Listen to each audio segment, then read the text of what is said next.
함께 묵도하심으로 2월 25일 화요일 새벽 예배를 드리겠습니다. 함께 묵도하시겠습니다.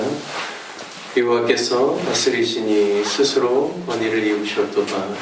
여호와께서 능력의 옷을 입으시며 띠를 띠셨으므로 세계도 견고히 서서 흔들리지 아니하도다. 주의 보좌는 예로부터 견고히 섰으며 주는 영원부터 계셨나이다. 높이 계신 여호와의 능력은 많은 물소리와 바다의 큰 파도보다 크니이다. 여호와여, 주의 증거들이 매우 확실하고 거룩함이 주의 집에 합당하니 여호와는 영원 무궁하시리이다.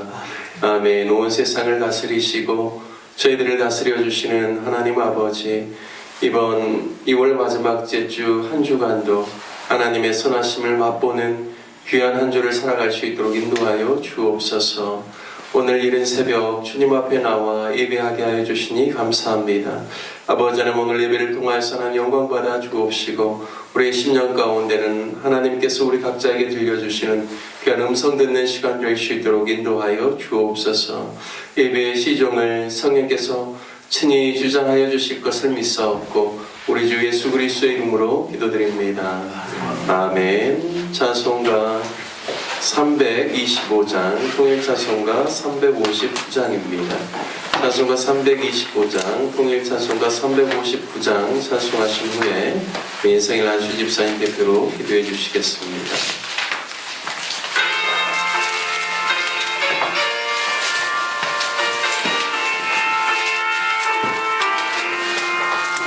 예수가 함께 계시니 시험이 오나 몰래 기쁨의 근원 되시는 예수를 위해 삽시다. 날마다 주를 섬기며 언제나 주를 기리고 그 사랑 안에 살면서 딴 길로 가지 맙시다. 이 세상 사는 동안에 주 이름 전파하면서 무한한 복나 주시는 예수를 위해 삽시다. 날마다 주를 섬기며 언제나 주를 기리고 그 사랑 안에 살면서 딴 길로 가지 맙시다. 이 세상 친구 없어도 예수는 나의 친구니 불의한 일을 버리고 예수를 위해 삽시다. 날마다 주를 섬기며 언제나 주를 기리고 그 사랑 안에 살면서 딴 길로 가지 맙시다. 주께서 심판하실 때 잘했다 칭찬하리니 이러한 삶을 받아 예수를 위해 삽시다. 날마다 주를 섬기며 언제나 주를 기리고 그 사랑 안에 살면서 딴 길로 가지 맙시다.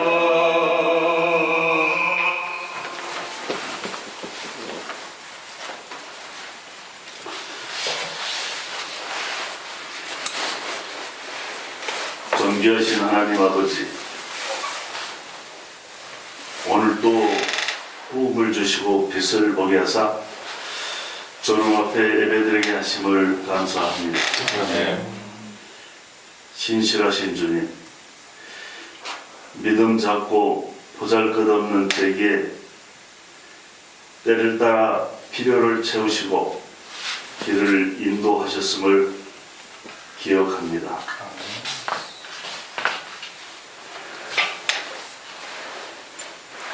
세상에서 찰나를 지나겠지만 주님을 몰랐던 그때로는 돌아가지 않겠습니다.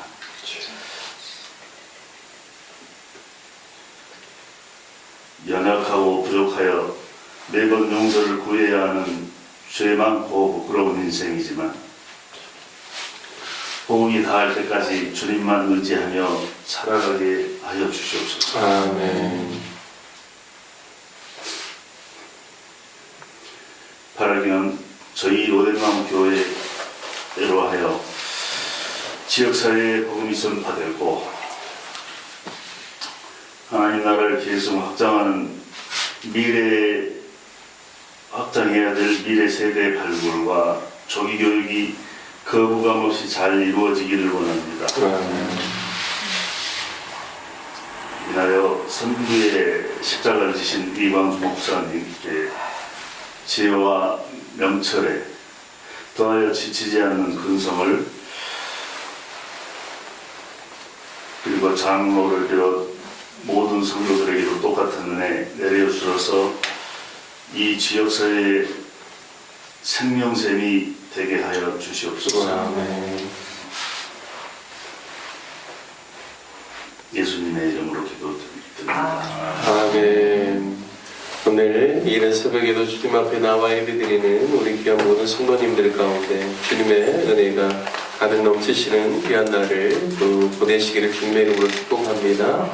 함께 같이 나누실 말씀은 출애굽기 19장 말씀입니다. 출애굽기 19장 1절에서 25절까지 저와 여러분이 말씀 한 절씩 교독하도록 하겠습니다. 출애굽기 19장 1절에서 마지막 절까지 함께 교독하겠습니다. 이스라엘 자손이 애굽 땅을 떠난 지 3개월이 되던 날 그들이 시내 광야에 이르니라. 그들이 르비딤을 떠나 시내 광야에 이르러 그 광야에 장막을 치되 이스라엘이 거기 산 앞에 장막을 치니라. 모세가 하나님 앞에 올라가니 여호와께서 산에서 그를 불러 말씀하시되 너는 이같이 야곱의 집에 말하고 이스라엘 자손들에게 말하라. 내가 애굽 사람에게 어떻게 행하였음과 내가 어떻게 독수리 날개로 너희를 얻어 내게로 인도하였음을 너희가 보았느니라. 세계가 다 내게 속하였나니 너희가 내 말을 잘 듣고 내 언약을 지키면 너희는 모든 민족 중에서 내 소유가 되겠고 너희가 내게 대하여 제사장 나라가 되며 거룩한 백성이 되리라. 너는 이 말을 이스라엘 자손에게 전할지니라. 모세가 내려와서 백성의 장로들을 불러 여호와께서 자기에게 명령하신 그 모든 말씀을 그들 앞에 진술하니 백성이 일제히 응답하여 이르되 여호와께서 명령하신 대로 우리가 다 행하리이다. 모세가 백성의 말을 여호와께 전하매 여호와께서 모세에게 이르시되 내가 빽빽한 구름 가운데서 내게 임함은 내가 너와 말하는 것을 백성들이 듣게 하며 또한 너를 영영히 믿게 하려 함이니라. 모세가 백성의 말을 여호와께 아뢰었으므로 여호와께서 모세에게 이르시되 너는 백성에게로 가서 오늘과 내일 그들을 성결하게 하며 그들에게 옷을 빨게 하고 준비하게 하여 셋째 날을 기다리게 하라. 이는 셋째 날에 나 여호와가 온 백성의 목전에서 시내산에 강림할 것임이니 너는 백성을 위하여 주위의 경계를 정하고 이르기를 너희는 산과 산에 오르거나 그 경계를 침범하지 말지니 산을 침범하는 자는 반드시 죽임을 당할 것이라. 그런 자에게는 손을 대지 말고 돌로 쳐 죽이거나 화살로 쏘아 죽여야 하리니 짐승이나 사람을 막론하고 살아남지 못하리라 하고 나팔을 길게 불거든 산 앞에 이를 것이니라 하라. 모세가 사면으로 백성에게 이르러 백성을 성결하게 하니 그들이 자기 옷을 빨아라. 모세가 백성에게 이르되 준비하여 셋째 날을 기다리고 여인을 가까이 하지 말라 하니라. 셋째 날 아침에 우리와 번개와 빽빽한 구름이 산 위에 있고 나팔 소리가 매우 크게 들리니 진중에 있는 모든 백성이 다 떨려라. 모세가 하나님을 맞으려고 백성을 거느리고 진에서 나오매 그들이 산 기슭에 서 있는데 신의 산에 연기가 자욱하니 여호와께서 불 가운데서 거기 강림하시니라. 그 연기가 온기 감아 연기같이 떠오르고 온 산이 크게 진동하며 나팔 소리가 점점 커질 때 모세가 말한즉 하나님이 음성으로 대답하시더라. 여호와께서 신의 산 곧 그 산꼭대기에 강림하시고 모세를 그리로 부르시니 모세가 올라가매 여호와께서 모세에게 이르시되 내려가서 백성을 경고하라. 백성이 밀고 들어와 나 여호와에게로 와서 보려고 하다가 많이 죽을까 하노라. 또 여호와의 제사장들에게 그 몸을 성결히 하게 하라. 나 여호와가 그들을 칠까 하노라. 모세가 여호와께 아뢰되 주께서 우리에게 명령하여 이르시기를 산 주위에 경계를 세워 산을 거룩하게 하라 하셨사온즉 백성이 신의 산에 오르지 못하리이다. 여호와께서 그에게 이르시되 가라. 너는 내려가서 아론과 함께 올라오고 제사장들과 백성에게는 경계를 넘어 나 여호와께로 올라오지 못하게 하라. 내가 그들을 칠까 하노라. 모세가 백성에게 내려가서 그들에게 알리니라. 아멘. 오늘 출애굽기 19장 말씀을 통하여서 구원을 베푸시는 하나님의 마음이라는 제목으로 말씀을 나누겠습니다. 오늘 출애굽기 19장은 모세가 드디어 하나님과 이스라엘 백성들이 언약을 맺을 장소인 시내산에 도착한 내용을 기록하고 있습니다.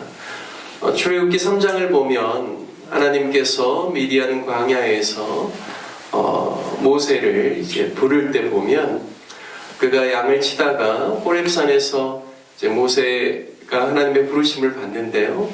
하나님께서 모세에게 내가 너를 바로에게 보내서 내 백성 이스라엘 자손을 애굽에서 인도하여 낼 터인데 이곳 시내산에서 너희가 하나님을 섬기리니 이것이 내가 너를 보낸 증거니라 라고 하셨습니다. 그러니까 하나님께서는 이스라엘 백성들을 출애굽시킬 때 바로 가장 가까운 길로 가는 것이 아니라 이곳 시내산에서 하나님께서 언약을 맺을 것을 미리 또 생각하시고 또 모세를 부르실 때 80세의 나이에 모세를 부르실 때 이 말씀을 하신 것이죠. 이 시내산에 와서 언약을 맺게 되는 이 하나님의 인도하심이 내가 너를 보내는 증거가 될 것이다 라고 말씀하신 것입니다. 하나님의 말씀대로 이스라엘 백성들이 애굽에서 나온 지 이제 만 한 2달 정도, 그리고 이제 개월수로는 이제 3개월째 들어가는 그때 이스라엘 백성들이 시내산에 도착하게 되었습니다. 3절 말씀에 보면 모세가 하나님 앞에 올라가니 여호와께서 산에서 그를 불러 말씀하셨다 말씀합니다. 그러니까 시내산에 모세로 하여금 오르게 한 것이죠. 이것이 시내산에 도착했을 때 하나님께서 이제 모세에게 이제 요구하신 바입니다. 그러한 이유는 이스라엘 백성들에게 전할 말씀을 모세에게 주시기 위함이죠. 호렙산이라고도 하고 시내산이라고도 하는 이 산은 해발 2291m입니다.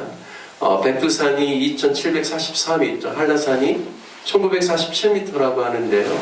우리나라 남한에서 볼 수 있는 가장 높은 산보다도 약 344m가 높은 산이 바로 호렙산입니다. 하나님께서 이곳으로 모세를 부르셔서 모세에게 전할 말씀을 하십니다. 오늘 4절 말씀에 보면요, 내가 애굽 사람에게 어떻게 행하였음과 내가 어떻게 독수리 날개로 너희를 업어 내게로 인도하였음을 너희가 보았노라 말씀합니다. 이 말씀에는 이스라엘 백성들을 어떻게 애굽에서 하나님께서 구원해 내셨는지 하나님의 역사가 내포되어 있습니다. 우리가 출애굽기 1장부터 쭉 봐왔기 때문에 하나님께서 이스라엘 백성들을 구원하시기 위해서 애굽에 내린 10가지 재앙도 우리가 살펴보았습니다. 애굽의 모든 신들을 응징하는 하나님의 그러한 응징이 바로 이 10가지 재앙 안에 있었던 것이고, 또 이스라엘 백성들을 놓아주지 아니하려는 당대의 가장 큰 제국이라고 할 수 있는 애굽의 왕인 바로 그리고 그의 신하들 그리고 애굽의 모든 백성들로 하여금 참 하나님이 누구신가를 보여줄 뿐만 아니라 이스라엘 백성들에게도 하나님의 능력의 지극히 크심을 그들이 경험할 수 있도록 하나님께서 그와 같이 구원의 역사를 베푸셨습니다. 하나님께서 은유적인 표현으로 이야기하죠. 마치 독수리 날개로 너희를 업어 내게로 인도함을 너희가 보았다라고 말씀합니다. 여러분, 저와 여러분의 인생 가운데도 저는 동일하다라고 믿습니다. 하나님께서 우리를 구원해 내실 때 그냥 어느 날 갑자기 우리를 불러내신 것이 아니라 하나님께서 우리가 온전히 하나님을 섬길 수 있도록 하나님께서 우리 인생의 역사 가운데서도 미리 준비하시고 하나님의 능력을 보이시고 또 때가 되심에 하나님께서 우리를 부르심으로 말미암아 하나님의 자녀가 되고 하나님의 구원의 은총을 입을 수 있도록 인도해 주셨음을 믿습니다. 신명기 32장 11절에서 12절 말씀에 보면 하나님께서 이스라엘 백성들을 사랑하셔서 어떻게 그들을 인도해 내셨는지 오늘 우리가 읽은 19장 4절에 있는 이 은유적인 표현, 내가 어떻게 독수리 날개로 너희를 업어 내게로 인도하였음을 너희가 보았다라는 이 말씀을 구체적으로 말씀합니다. 11절과 12절 신명기 32장에서는 마치 독수리가 자기의 보금자리를 어지럽게 하며 자기의 새끼 위에 너풀거리며 그의 날개를 펴서 새끼를 받으며 그의 날개 위에 그것을 엎는 것 같이 여호와께서 홀로 그를 인도하셨고 그와 함께한 다른 신이 없었도다라고 말씀합니다. 조금 더 신명기에서는 구체적으로 이야기하는데 마치 독수리가 자기 새끼 독수리에 어깨에 날개에 힘이 생겨서 그가 스스로 나를 수 있도록 돕기 위해서 마치 그 보금자리를 이렇게 헤쳐서 새끼 독수리가 그 보금자리에서 떨어지게 하고 그리고 어미 독수리는 그것을 날개로 또 그것을 받아서 새끼를 엎는 것 같이 그래서 하나님께서 그와 같이 이스라엘 백성들을 인도하셨고 또 하나님께서 구원을 베푸셨음을 이야기하고 있습니다. 그러니까요 그 구원의 과정 속에서 애굽에 하나님이 행하신 10가지 재앙과 그 기적뿐만 아니라 그들을 광야로 인도하여 내셔서 어려움을 직면하게 하시고 어려움의 끝에까지 이스라엘 백성이 도달하게 할 때 하나님께서 구원의 손을 베푸셔서 그들을 계속해서 훈련하셨다라는 것이죠.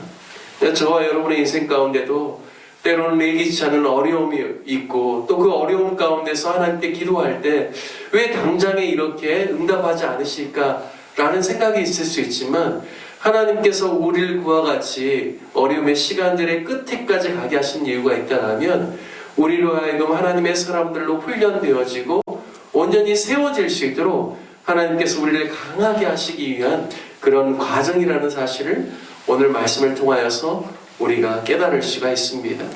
하나님께서 이와 같은 구원의 놀라운 역사로 우리를 인도해 내신 하나님의 마음은 무엇인가? 5절부터 6절 말씀에 보면 오늘 본문의 다음과 같이 밝히고 있습니다.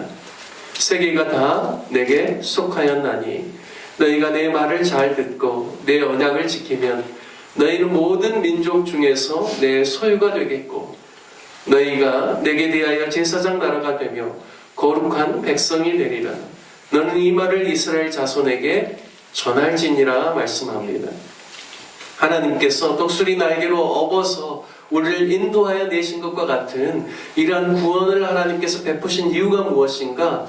5절 말씀에 하나님께서는 온 세계를 다스리시는 하나님이심을 말씀합니다. 세계가 다 내게 속하였나니 너희가 내 말을 잘 듣고 내 언약을 지키면 하나님께서 시내산으로 이스라엘 백성들을 인도하신 목적은 하나님의 말씀을 그들에게 수여하기 위함입니다.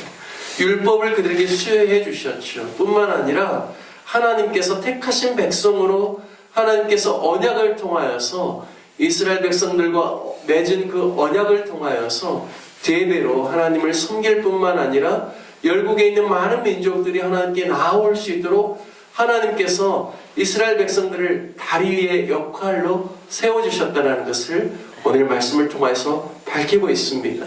너희는 민족 중에서 나의 소유가 될 것이다. 하나님의 구원의 역사를 베풀 수 있도록 그 일에 쓰임받는 나의 소유가 이스라엘이 될 것이다라는 말씀입니다. 그리고 중요한 말씀이 이어지죠. 6절 말씀에 보면 너희가 내게 대하여 제사장 나라가 되며 거룩한 백성이 될 것이다라고 말씀합니다. 제사장이 어떤 역할을 합니까? 이스라엘 백성들이 스스로 하나님께 나아갈 수 없습니다. 스스로 하나님께 그들이 제사를 드릴 수 없습니다. 스스로의 힘으로 하나님을 예배할 수 없습니다. 그런데요, 하나님을 예배할 수 있도록 하나님께서 이스라엘 백성과 하나님 사이에 중간의 역할을 감당할 수 있도록 세우신 그러한 사람들이 있죠. 그들이 누구냐면 제사장들입니다. 뿐만 아니라 레위 지파의 사람들이죠. 그들은 전심으로 하나님을 섬기고 이스라엘 백성들이 하나님께 예배할 수 있도록 그 중간의 역할을 감당할 수 있도록 하나님께서 친히 명령하시고 세워주신 사람들이 제사장들입니다. 이와 같이 이스라엘 민족 전체가 제사장 나라가 되어서 이방에 있는 수많은 민족들을 하나님께 인도할 수 있도록 그 중간의 역할들을 감당할 수 있도록 세운 사람이 바로 이 세운 민족이 이스라엘 민족이라는 것입니다. 그래서 너희는 나의 거룩한 백성이 될 것이고 모세 너는 이 말을 이스라엘 자손에게 전할지니라 말씀하고 있습니다. 여러분, 저와 여러분도 하나님께서 우리를 구원하신 목적이 무엇일까요? 우리의 개인의 구원만을 위해서 하나님께서 우리를 이끌어내셨다라고 그렇게 생각하지 않습니다. 당연히 우리의 영혼이 정말로 하나님 안에서 복을 받고 영생을 누릴 수 있도록 하나님께서 우리를 자녀로 불러주셨지만 또한 하나님께서 우리를 불러내신 그 목적 안에는 무엇이 있는가? 우리 가족들, 우리 이웃들, 우리의 친척들, 우리가 함께 속해 있는 지역사회에 있는 수많은 이웃들에게 생명의 영생의 복음을 전하고 그들을 하나님께 인도할 수 있도록 그런 제사장의 역할들을 감당할 수 있도록 하나님께서 저와 여러분을 불러주셨고 또 우리 로뎀나무 교회를 불러주신 줄 믿습니다. 그리고 이 땅에 약 140여 년의 또 기독교의 역사 가운데서 하나님께서 이만큼 우리 한국교회를 부흥케 하신 이유가 있다면 그것은 하나님께서 우리가 영적 바로 제사장이 되어서 수많은 이방의 나라들을 민족들을 하나님께 인도할 수 있도록 하나님께서 또 한국교회를 불러주신 줄 믿습니다. 저와 여러분이 이러한 하나님의 구원을 베푸시는 그 마음을 깨달아 알아서 계속해서 또 생명을 살리고 영혼을 구원하는 일에 귀하게 쓰임받는 우리 모두가 되시기를 주님의 이름으로 축원드립니다. 아멘. 함께 같이 말씀 적용하며 기도하기를 원합니다. 함께 기도하실 때 우리가 하나님의 마음을 알고 우리를 향하신 구원의 놀라운 역사를 알고 또한 때로는 어려움 가운데 있을지라도 반드시 하나님께서 당신의 팔로 우리를 안으시고 독수리 날개로 같이 업어주셔서 우리로 하여금 비상하게 하시는 것처럼 하나님께서 우리의 삶 가운데 역사하실 것을 믿고 우리가 하나님의 마음을 알아서 우리가 복음 안에 거할 뿐만 아니라 우리 주변에 있는 수많은 사람들을 주님께 인도할 수 있는 귀한 하나님의 사람들 되게 해달라고 함께 기도하기를 원합니다. 우리 로뎀나무 교회를 위해서 기도할 때는 우리 온 성도들이 한 주를 살아갈 때 주님 의지하고 살아갈 수 있도록 복음에 합당한 삶을 살아갈 수 있도록 회개에 또 합당한 열매를 맺을 수 있도록 하나님께서 우리 모든 성도들을 돌보아 주시고 깨어있게 하여 주시고 성령 충만한 삶을 한 주간도 살아갈 수 있게 해달라고 함께 같이 기도하기를 원합니다. 특별히 육신의 연약함 가운데 있는 환우들을 위해서 기도해 주시고 우리가 협력하는 선교사님들을 위해서 기도해 주시고 멀리 타 지역에 있는 성도들과 우리 자녀들을 위하여서 우리 다 같이 주님의 이름 한번 부르신 후에 함께 기도하겠습니다. 주여